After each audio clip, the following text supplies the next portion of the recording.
Oh my god, this is one thing I'm not gonna like. What was I talking about? Okay, so I'm doing a quick video and I just wanted to talk about something that I was doing today. I was just going through my Bible and I was just reading a couple verses of what I was just going through my Bible, right? And something clicked to me, right? And something clicked to me and it just made me think about, just made me think, And the thing that made me think of, okay, I don't know what was going on there. And I was just reading, doing some QT by myself, and something clicked to me, and nothing major, nothing big, but just something just got to me, and I was thinking to myself, it just made me think. And the thing is that what it was is that it started making me think about people and what it is like to prove yourself to people, and do you really need to prove yourself to people, and the type of people you need to prove yourself to, who are those type of people. That long story short is that I realized that some people in the world require no proof of anything to believe your lies, but those same people are going to require all the proof from the world from when you speak truth. And it made me think about that. And I really thought about that. There's no specific verse in the Bible that I read that made me think about it. It was just me reading it. Just the thought just came to me, right? That and it's true. It's really true. It's really really true when you think about it. Like, there's people in the world where you really talk to, and when you're trying to deceive them or mislead them, right? They easily can be just believe what you say to them without any evidence that you need to back it up, right? But it seems like the moment you speak truth to someone and you say something, those same people need every evidence under the book to see what you're saying is true, right? And it just that thought that came to me really thought to me. It really came to me, and it just made me think, right? And specifically for like what I do, trading, right? I do a lot of trading in my own time, right? And I've come on and I've traded myself. I've helped friends and family start trading. I've helped strangers get into trading, right? And I've seen all types of people when it comes to this, right? But there's one type of person that's always like made me think, like, what? Like, maybe just raise an eyebrow, right? And these type of people, or the type of people to come to you, come to me, or come to my friends who also trade and say something along the lines of, okay, you're trading. Okay, they'd be like, okay, you're trading. That's good. I bet it's a demo account. I bet it's fake. Oh, this and that. Oh, I bet it's not even real. Oh, he's gambling. Or, oh, there's no real stuff. There's too risky. Everything he's doing is misleading. It's fake. It's not real. Show me your bank statement. Show me your payout. Show me this. Show me that. What? These type of people there and typically these people who say these type of things are people who probably aren't even in the industry, so they're just viewers on the screen watching you trade. B, people who've probably never experienced trading themselves in any way, shape, or form, or they had traded and not had a bad experience and had a bad experience, and yet they're trying to say to trying to show off they're trying to put their bad experience on you. It's like, oh, I've had a bad experience, so that means everyone else is going to have a bad experience in trading. It doesn't work like that. When you have a bad experience in something, it doesn't mean that everyone else in the world is going to have a bad experience just like you. It just means that unfortunately you had a bad experience. I know people who do drop shipping. I know some people who've gone and made like decent amount of money about on drop shipping. I also know people, and they did it in a short amount of time. I also know people who've been drop shipping and they've also made no money at all. They made no money at all through drop shipping, and they've been doing it for a fucking long time. Just because the person who hadn't made money in drop shipping for doing it for just under a year doesn't mean that it ain't able to make money. Because I also know people who've been doing drop shipping for few months and they've been able to turn their first profit. Everyone's gonna have their own success in whatever field that they're doing at their own time. It doesn't, and I think that's one thing about all of this, right? It's about perspective. Are you gonna be able to look at what you're doing and have a good perspective on it, or no? and all sorts. I'm gonna sit down because I don't really want to stand up. I don't really want to stand up right now because I just don't want to sit down. I got a seat. I got a seat this time. So, but no, yeah, that is something that I really wanted to just put out there. Like, it's so true. It's so real. Like, the amount of times I've had to try to defend myself. I stopped defending myself. It got to a point where I stopped defending myself and I just let people fucking believe what they want to believe. Because at the end of the day, who the fuck am I proving it to? You might as well prove it to I have no one to prove it to other than myself. You know. So that's the main thing I gotta say to that. So we think about that. Just generally think about that. When you have something, when you try to tell someone, it takes no. Sometimes some people require no evidence. Some people require no evidence for them to believe your lies. But those same people require every evidence in the world for them to believe the truth. So it be like that sometimes. It really do be like that. But yeah, anyways, that's just something that wasn't even what I wanted to talk about today. That's just something a little a little side note I wanted to talk about. But I had some notes here on my phone on everything I wanted to talk about just so I didn't forget. But yeah, I wanted to also talk about three main things. Well, technically six, but you'll see what I mean. And the thing I wanted to talk about is starting. Right. The main thing I wanted to talk about was starting and what it takes to start, and not just what it takes to start, but like what you have to do when you start to start, right? When you start to start, and that is like it's a lot. Like, it's a lot to take to start. It takes courage. It takes courage to start. It takes a lot of willpower, right? And it takes a lot of planning to start. No matter what it is you're doing, a business, something new, creative, all of that, right? You just gotta start, right? If you got an idea for something, if you got an idea for something, write it down, right? You got an idea for something, write it down. You got a taste for something, design it. If you got a vision for something, build it, right? This is it sounds simple, but trust me, it really is that simple as long as you stay consistent and do it, right? If you have an idea for something, right? If you got an idea for something, write it down. Look at it every day and say, like, this is what I want to, this is my idea. This is how I'm going to develop it. And the only way you can improve on your idea is by writing it down, figuring out what about your idea is good and what is bad. Not your first take is always going to be the best. For example, back in 2019, I had books. I got books on books on books. Recently, I just went down to my mom's house and collected my old my old treasure chest, I guess, an old box with all my old stuff in it.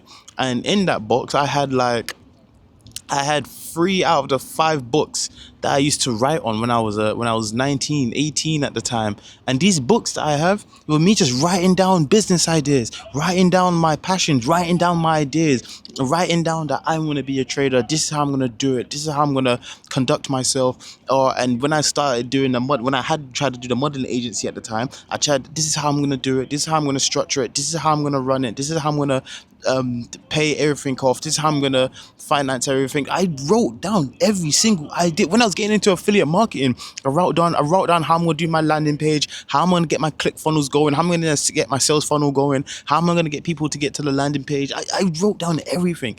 Every idea I ever had, I always wrote it down, because if I didn't write it down, it would have gone from my head and it would have I would have just lost it, right? So you got to stay focused and keep your ideas not just in your head but on a piece of paper so you can keep working on them, right? I made do a video on that, going over those books that I had done back then. when you got a taste for something, design it. I got into clothing. I made my own. I'm not wearing it now, but I made my own clothing brand, right? I had a taste for a type of clothing design and pattern that I wanted to do. So what did I do? I started going in home, writing on my book, drawing out patterns, and I started making my own clothes. I started designing the designs that I wanted. I started networking and contacting manufacturers, PODs, and started putting the taste that I had for the clothing that I wanted to do into reality, right? I started designing it. I had my taste in what I wanted, and I put my taste into reality and started designing it.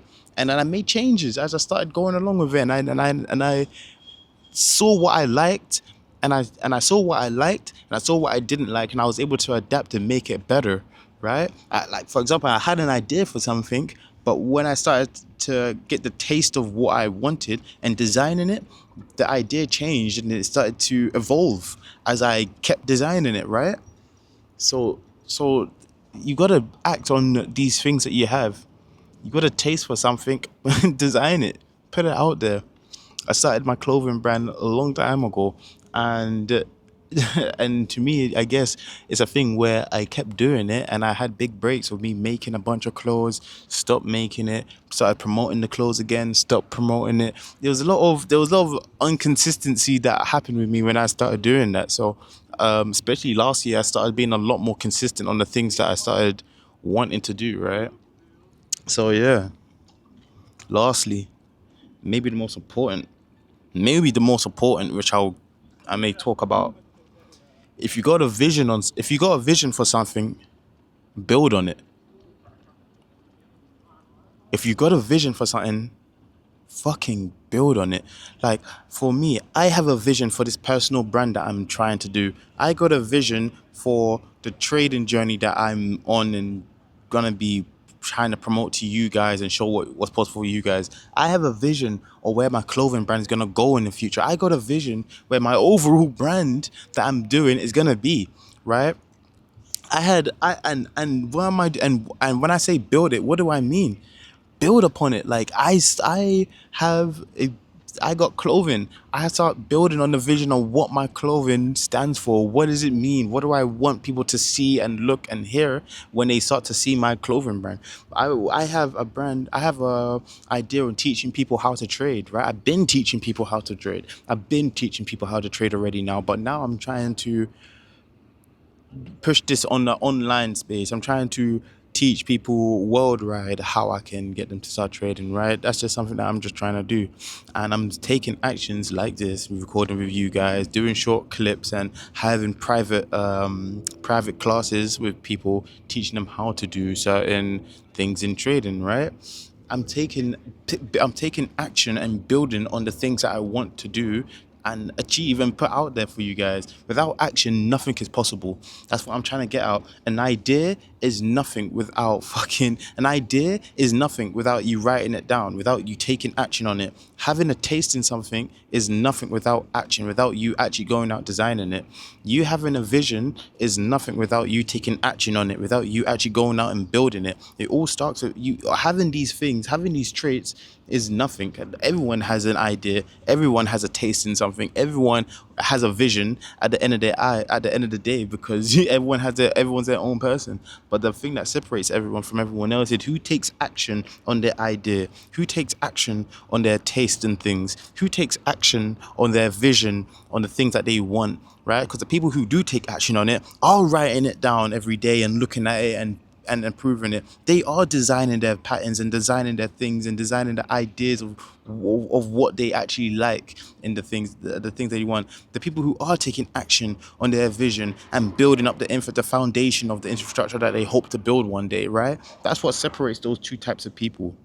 You have action takers and you have daydreamers. Don't be a daydreamer, be an action taker, right? And I was gonna say with the vision specifically, right? I had not like a story, but like just a little something. When I long time ago, when I was telling a friend I wanted to get into making videos, right? They would always tell me, they would always say to me, "Oh, that's great. Yeah, yeah, yeah. You should do the videos. Hey, hey, you should do this type of video where you're going around and doing like." you should go around and do these type of videos and ask girls these questions, or go around and do this type of video, or go around and do that type of video. And I'm here and I'm thinking, yeah, that's great. That's a great idea, right? But you should go and do that, not me. If you like, that's one thing as well. If you got a vision on something, don't let no one hijack your idea or hijack your vision and try to turn it into their own. Because trust me, a lot of people, for example, making videos, a lot of people would want to go and make videos for themselves. A lot of people would love to go and make videos, right? But they're too afraid to go and do it. They're too afraid to have the camera in front of them. They're too afraid to get the mic and start speaking. They're too afraid to fail and force themselves to improve themselves to get better at the things that they want. I'm not the best at recording, right? I'm not the best at recording and making these videos. You can see that I'm stuttering and muttering and sometimes looking away from the camera, both cameras, right? I got two cameras in front of me. I'm trying to keep both eye contact, but I'm not the best. I'm still working on my online presence, right? I'm only can try to get better at it. That's just the reality of it. But the thing is, you won't get better at it if you don't try to stay true to what you're doing.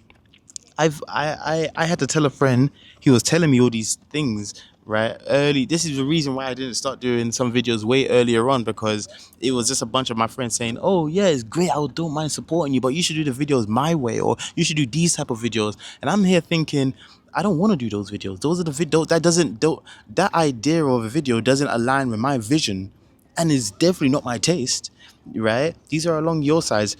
People want to do, when people, sometimes your friends, or let's say friends, will hear that you're doing something like making videos. They don't want to put themselves in that circle, or put themselves in that point of doing that. But the moment that they hear a friend doing it, they want to be like, oh, my friend's doing videos, maybe I can do videos. I can make him do the videos I want, and when he does the video, I can claim it as my video. Oh, you did the video, you made it, shot it, said it, everything, but it was my idea. No, you can't let people hijack that shit and then say it was theirs, because they didn't have the fucking balls to go and do it themselves, right? And I said to my friend one time, after he kept saying this to me, I said, yo, you want to do these videos for yourselves? Go out and do it yourself. Because I don't want to do those videos. Those are the videos that you want to do.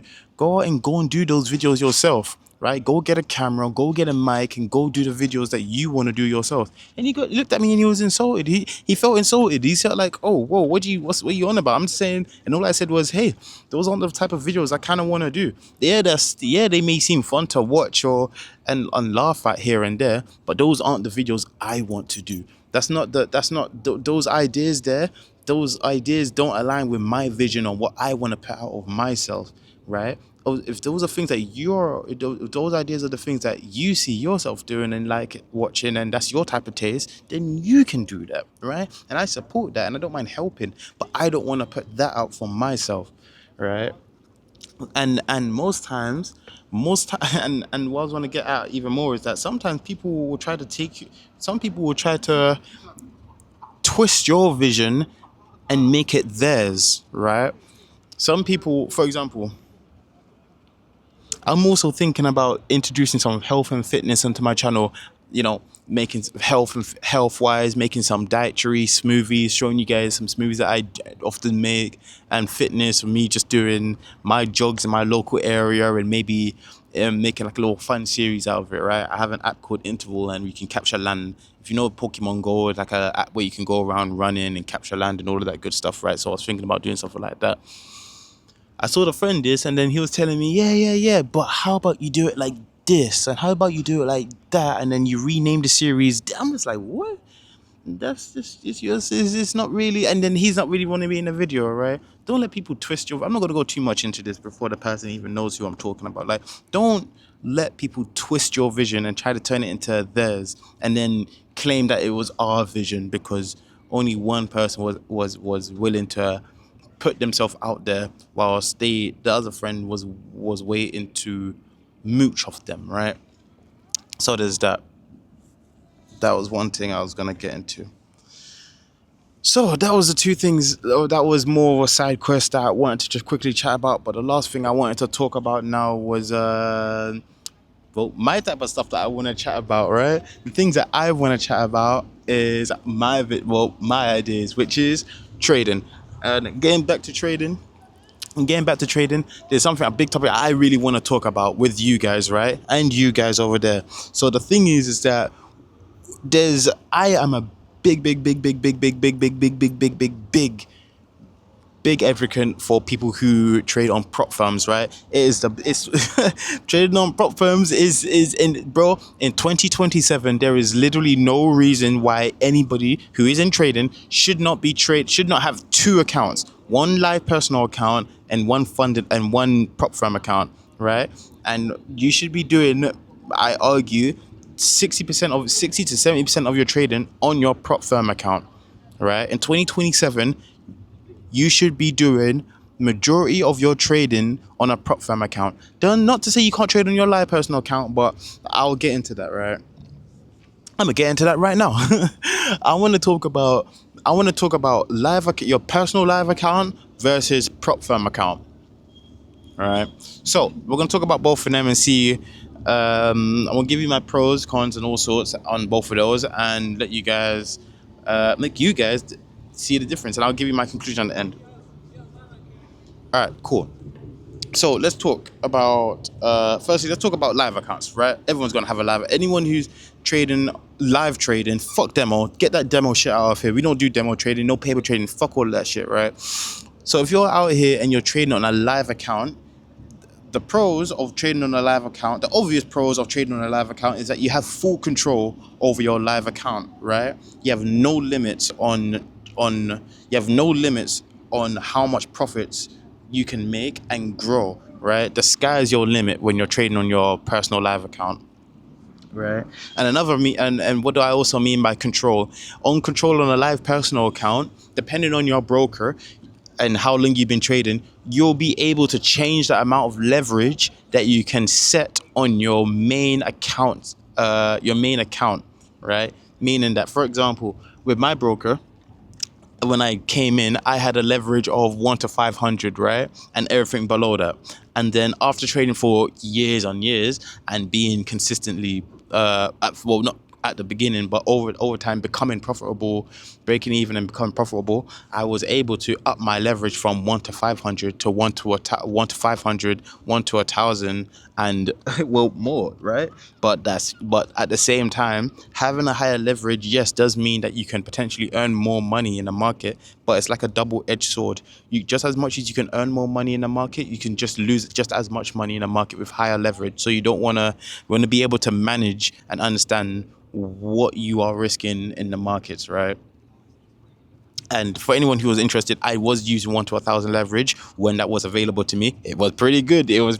But then when when I made my first loss on that account, I was like, yeah, let me go back down to 1 to 500 to manage my account better, because obviously I've been trading on the 1 to 500 leverage for quite a while now, so I understand my account and account size at that level. So that's just my personal opinion.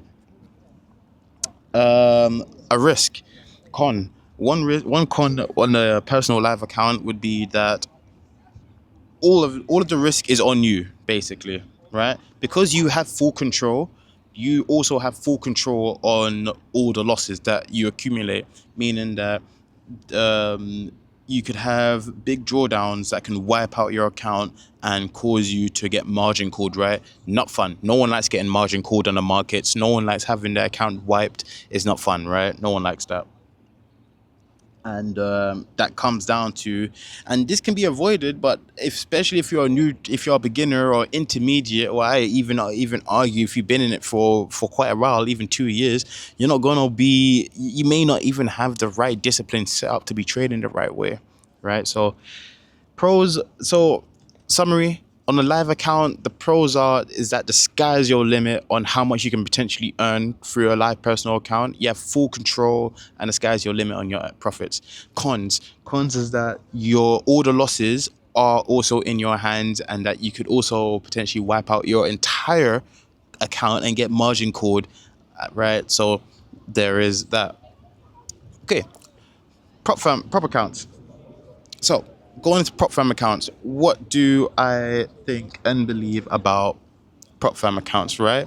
Where prop firm accounts, they let you trade with bigger capital. This straight off the bat is one of the biggest, biggest pros you can ever have in trading. Because if we all know, with trading, the more capital you have, let's just get look. If the more money you have in trading, the more money, the easier it is. The less money you have for trading, the harder it is, right? Because the more money you have in trading, the more capital you have, the more wiggle room you have to be able to be in the markets. You can deal with a lot more drawdown. You can wait on the markets for the higher upsides. This is a lot more you can do with larger capital, right? When you do that. And also, the pressure is off of your wallets as well when you're trading with a prop firm. And what do I mean by that? Let's put it to an example. If you're trading, if you're trading on a live account and you decide to trade with $1,000, right?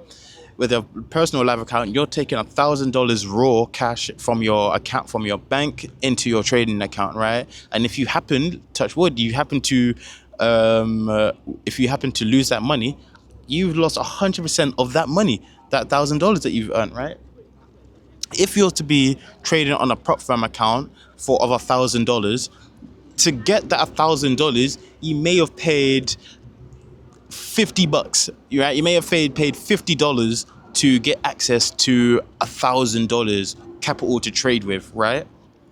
So the buy-in for a prop firm is a lot more cheaper. It's a lot more less risk, or a lot more. It's a lot, again, less pressure off your wallets when you're going to a prop firm, right? If you're going to trade on a prop firm for like 100,000, like 100,000 K, right? You have $100,000 with a prop firm. The buy-in would be most probably around, depending on your region, roughly around $300 to $400, right? And you'll get access to $100,000 capital to trade with, right?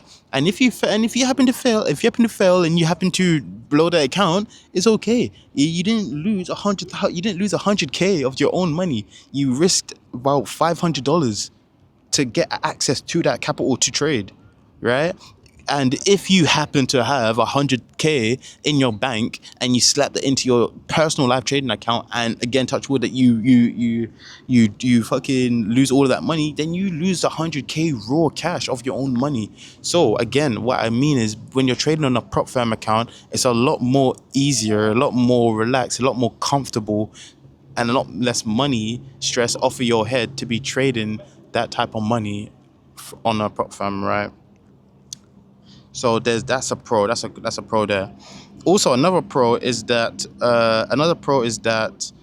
with trading with a prop firm, you're given guidance. You're given guidance. You're developing critical discipline skills that will help you for the rest of your life, right? When you're trading on a prop firm, they're giving you your daily drawdown, your absolute drawdown. If you don't know what drawdown means, drawdown in simplified terms basically means how much money you're losing in your account, right? So if you have a daily drawdown of 5%, then you can't lose no more than 5% of your account size per day. Your absolute drawdown means the absolute amount of money that you can lose per in your account before it's classed as blowing your account is 10%, right? So if you have an account size of $100,000, 10% of $100,000 is $10,000. That means you can't lose no more than $10,000 of your entire account size.